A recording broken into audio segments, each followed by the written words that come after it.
Assalamualaikum warahmatullahi wabarakatuh. Selamat siang adik-adik. Bagaimana kabarnya? Semoga selalu dalam keadaan sehat ya. Kembali lagi bersama kakak dalam pembahasan materi biologi.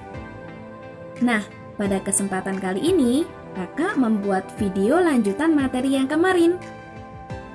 Masih ingat kan materi kemarin tentang apa? Semisal kalian lupa, buka kembali buku catatannya ya, karena materi kali ini berkaitan dengan materi yang kemarin. Nah, sebelum belajar, kita berdoa terlebih dahulu ya, agar kita mendapatkan keberkahan ilmu. Siapkan juga buku catatannya ya. Sudah siap belajar? Mari kita mulai. Tonton sampai akhir ya.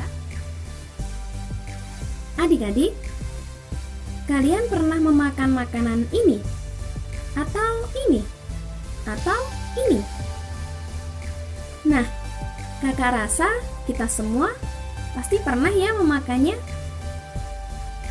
Kalian pernah membayangkan tidak? Bagaimana proses pembuatan dari ketiga makanan tadi? Nah, ternyata ketiga makanan tadi dalam proses pembuatannya memanfaatkan bakteri loh. Lalu, kalian pernah mengalami sakit diare atau tipes? Nah, ternyata adik-adik, penyakit tipes maupun diare, salah satu penyebabnya adalah bakteri loh. Nah, dari kedua contoh tadi, yang pertama tentang makanan dan yang kedua tentang penyakit, maka kita dapat mengambil kesimpulan bahwa bakteri dapat memberikan peran yang positif maupun negatif ya. Nah, jika dikaitkan dengan materi yang sebelumnya, maka hari ini kita akan membahas tentang apa ya? Benar sekali. Hari ini kita akan membahas mengenai peranan bakteri dalam kehidupan, baik secara menguntungkan maupun yang merugikan. Baik, kita bahas mengenai peranan menguntungkan bakteri dalam kehidupan. Meskipun ukuran bakteri sangatlah kecil, namun bakteri memiliki peranan yang sangat besar dalam menyeimbangkan kehidupan yang ada di dunia ini.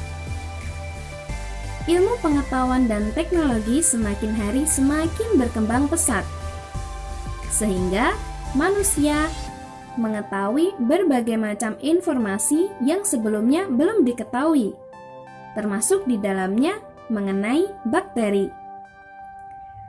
Melalui berbagai macam penelitian, akhirnya manusia dapat mengetahui peranan menguntungkan bakteri dalam berbagai macam bidang kehidupan manusia.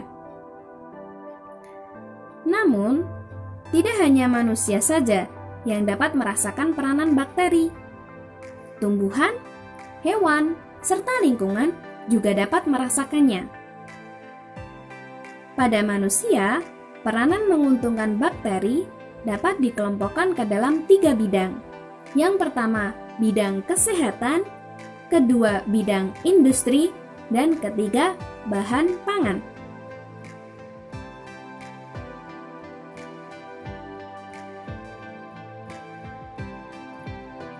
Peranan menguntungkan bakteri bagi manusia dalam bidang pangan. Dalam bidang pangan, bakteri memiliki peranan penting dalam proses pembuatan produk-produk makanan.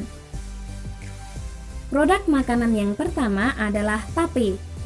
Tape merupakan makanan khas masyarakat Indonesia yang dihasilkan dari proses fermentasi bahan-bahan seperti singkong dan beras ketan dengan bantuan bakteri Saccharomyces cerevisiae sehingga menghasilkan suatu produk makanan. Produk makanan yang kedua adalah asinan sayuran. Asinan sayuran dibuat dengan tujuan agar mampu mempertahankan sayuran dalam waktu yang lama. Bakteri yang digunakan dalam pembuatan asinan adalah Lactobacillus sp, Streptococcus sp, dan Pediococcus. Produk makanan yang ketiga adalah keju. Keju merupakan suatu produk makanan yang sangat diminati oleh berbagai macam kalangan. Keju dibuat dari bahan dasar susu cair yang diasamkan dengan bantuan bakteri Lactobacillus bulgaricus dan Streptococcus thermophilus. Bakteri tersebut dimanfaatkan untuk mengubah kandungan gula yang terdapat di dalam susu menjadi asam laktat.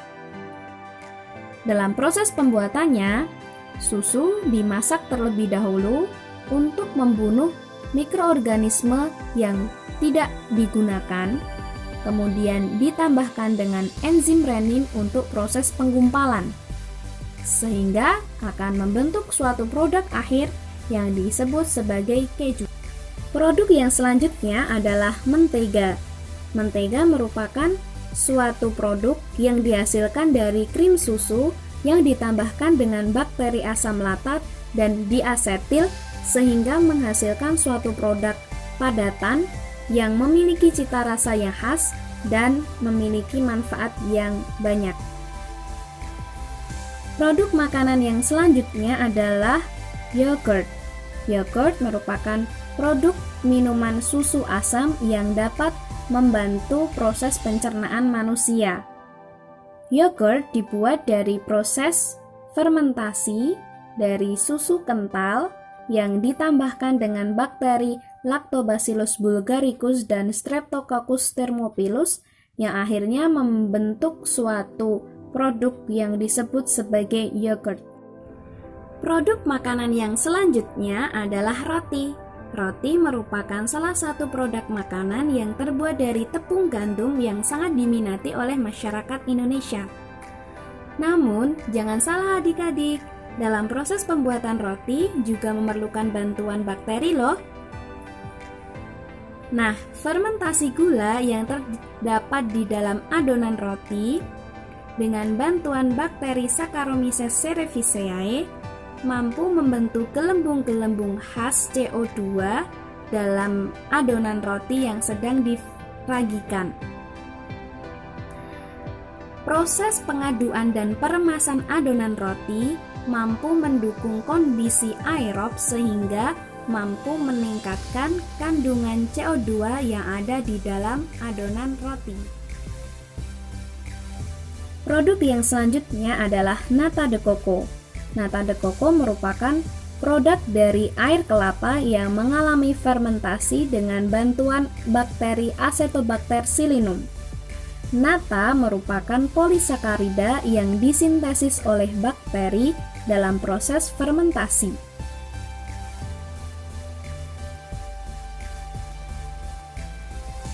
Peranan menguntungkan bakteri bagi manusia dalam bidang industri.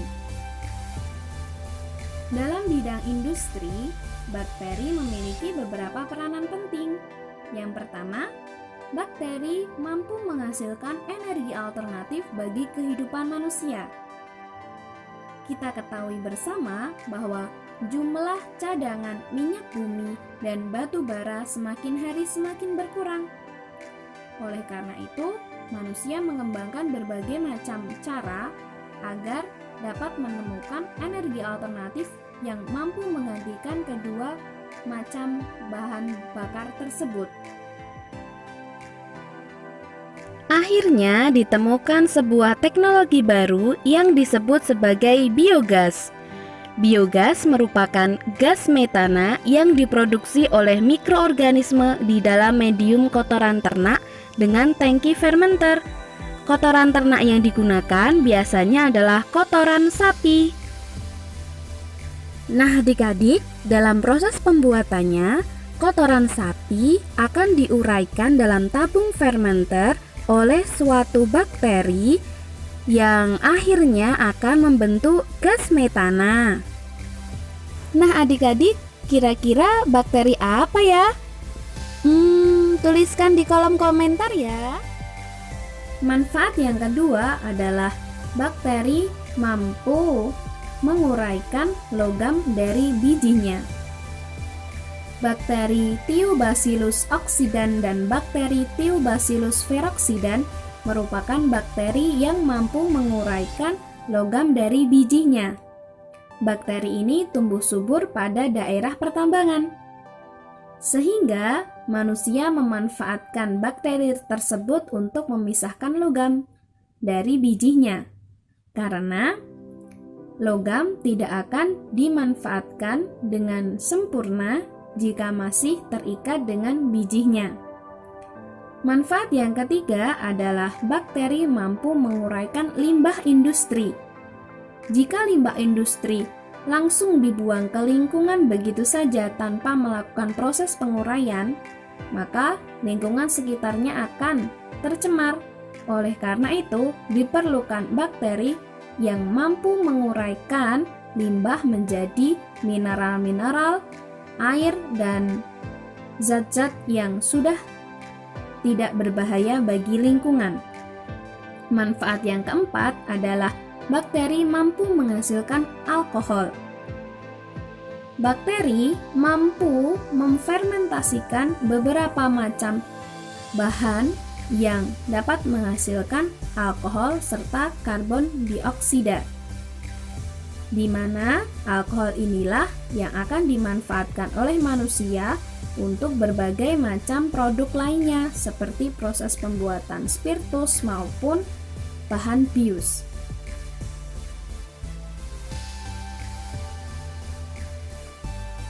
Peranan menguntungkan bakteri bagi manusia dalam bidang kesehatan.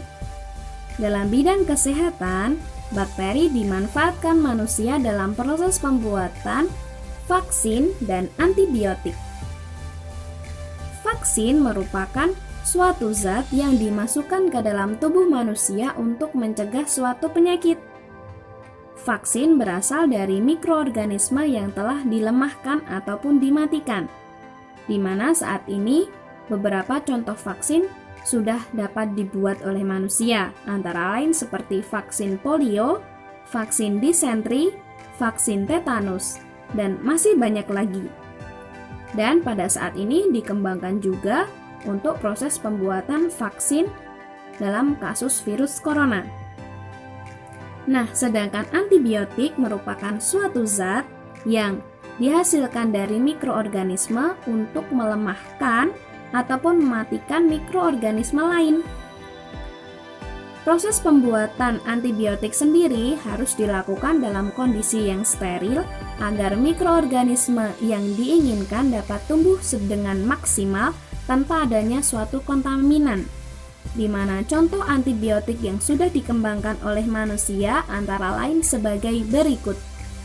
Yang pertama adalah antibiotik streptomycin yang dihasilkan dari bakteri Streptomyces griseus, kemudian antibiotik tetrasiklin yang dihasilkan dari bakteri Streptomyces aureofaciens, kemudian ada antibiotik chlorampenicol yang dihasilkan dari bakteri Streptomyces venezuelae, kemudian ada antibiotik penisilin yang dihasilkan dari bakteri Penicillium sp. Tidak hanya itu ya adik-adik, masih banyak antibiotik yang ada, namun tidak kakak jelaskan dalam video ini ya.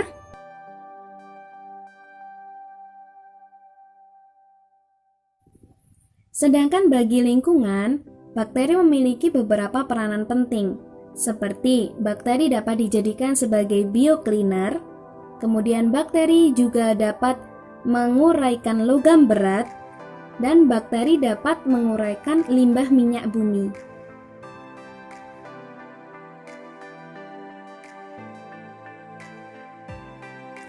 Peranan menguntungkan bakteri bagi hewan. Bakteri juga memiliki beberapa macam peranan penting bagi hewan. Yang pertama, bakteri mampu menyerap zat-zat makanan yang sudah dimakan oleh hewan. Dengan adanya bakteri, maka zat-zat makanan tersebut dapat diubah dari molekul-molekul organik menjadi molekul-molekul anorganik sehingga hewan tersebut mampu menyerapnya. Dengan adanya bakteri, hewan mampu mengubah beberapa macam asam amino dan beberapa macam vitamin sehingga dapat terserap dengan baik di dalam tubuh hewan yang mampu mendukung proses pertumbuhan dan perkembangan bagi hewan. Manfaat yang selanjutnya adalah membantu dalam proses pencernaan hewan ruminansia.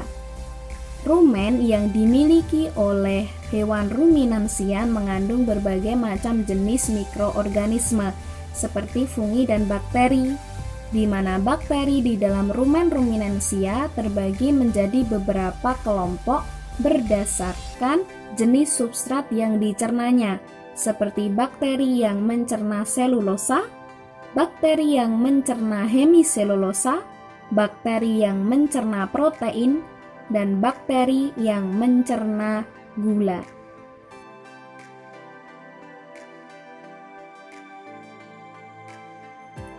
Sedangkan bagi tumbuhan, bakteri juga memiliki peranan penting.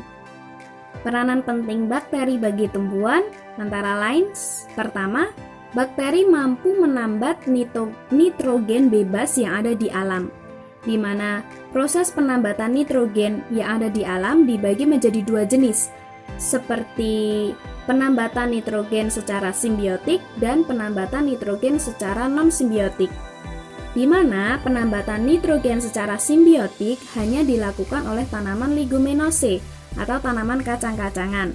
Bakteri yang mampu melakukan penambatan nitrogen secara simbiotik contohnya adalah Rhizobium leguminosarum. Sedangkan untuk tanaman non-leguminose atau selain kacang-kacangan melakukan proses penambatan nitrogen dengan cara non-simbiotik dengan bantuan bakteri berupa Acetobacter psilinum.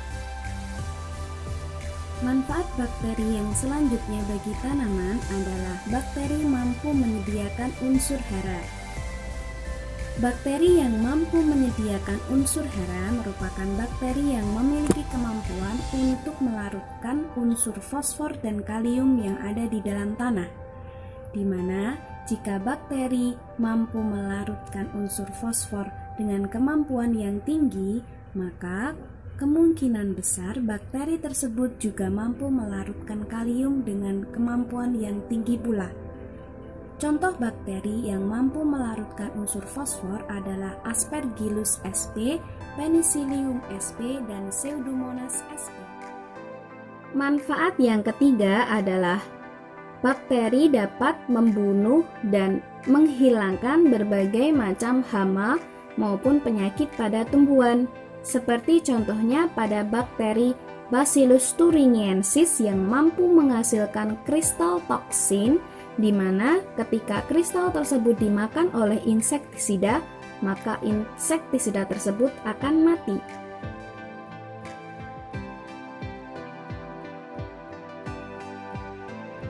Peranan merugikan bakteri bagi manusia antara lain sebagai berikut.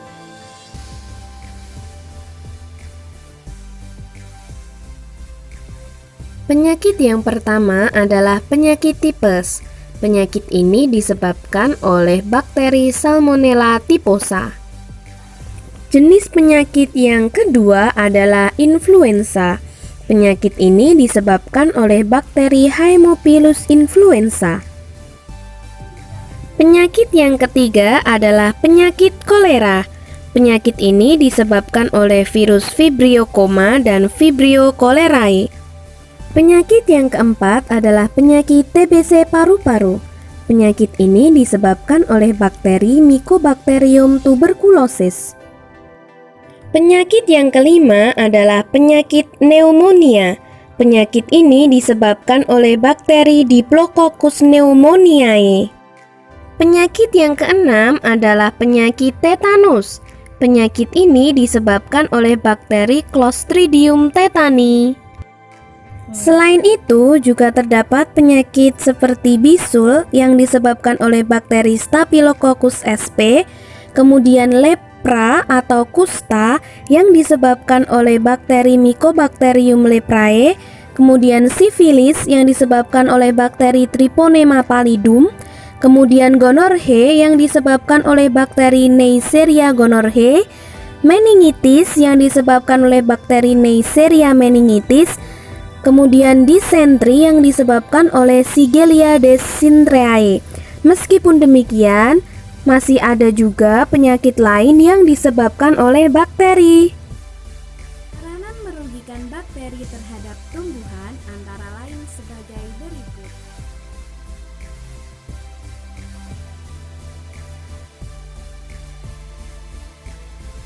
Penyakit yang pertama adalah penyakit kresek pada tanaman padi. Penyakit ini menyebabkan tepi daun tanaman padi akan mengering. Bakteri yang menyebabkan penyakit ini adalah Xanthomonas oryzae. Penyakit yang kedua adalah penyakit layu pada tanaman famili Solanaceae. Penyakit ini disebabkan oleh bakteri Pseudomonas solanacearum. Penyakit yang ketiga adalah penyakit tungro yang disebabkan oleh bakteri Nepothetic impeticep. Penyakit yang keempat adalah penyakit busuk lunak pada tanaman Horticultura. Penyakit ini ditandai dengan tanaman yang tiba-tiba membusuk, yang disebabkan karena bakteri Erwinia carotophora. Penyakit yang kelima adalah penyakit busuk pada tanaman kentang. Penyakit ini disebabkan oleh bakteri Phytophthora infestan. Penyakit yang keenam adalah penyakit pada kubis. Penyakit ini disebabkan oleh bakteri Xanthomonas campestris. Selain dari keenam macam penyakit tersebut, masih ada beberapa penyakit lain yang disebabkan oleh bakteri, namun tidak dibahas dalam video ini. Nah, demikian tadi penjelasan mengenai peranan menguntungkan bakteri dan peranan merugikan bakteri dalam kehidupan. Ternyata, bakteri tidak hanya menyumbangkan berbagai macam penyakit yang merugikan makhluk hidup lainnya, namun bakteri juga memberikan banyak sekali manfaat yang menguntungkan bagi makhluk hidup lainnya. Tanpa adanya bakteri, kehidupan di alam semesta tidak akan mampu mencapai keseimbangan. Oleh karena itu, kita juga harus bersyukur karena Tuhan telah menciptakan bakteri untuk kehidupan di dunia ini. Nah, demikian tadi penjelasan dari kakak ya adik-adik. Semoga apa yang kakak sampaikan dapat diterima dan dipahami dengan baik. Sampai jumpa pada penjelasan video selanjutnya. Tetap jaga kesehatan, kebersihan, dan selalu semangat belajar ya. Terima kasih. Wassalamualaikum warahmatullahi wabarakatuh.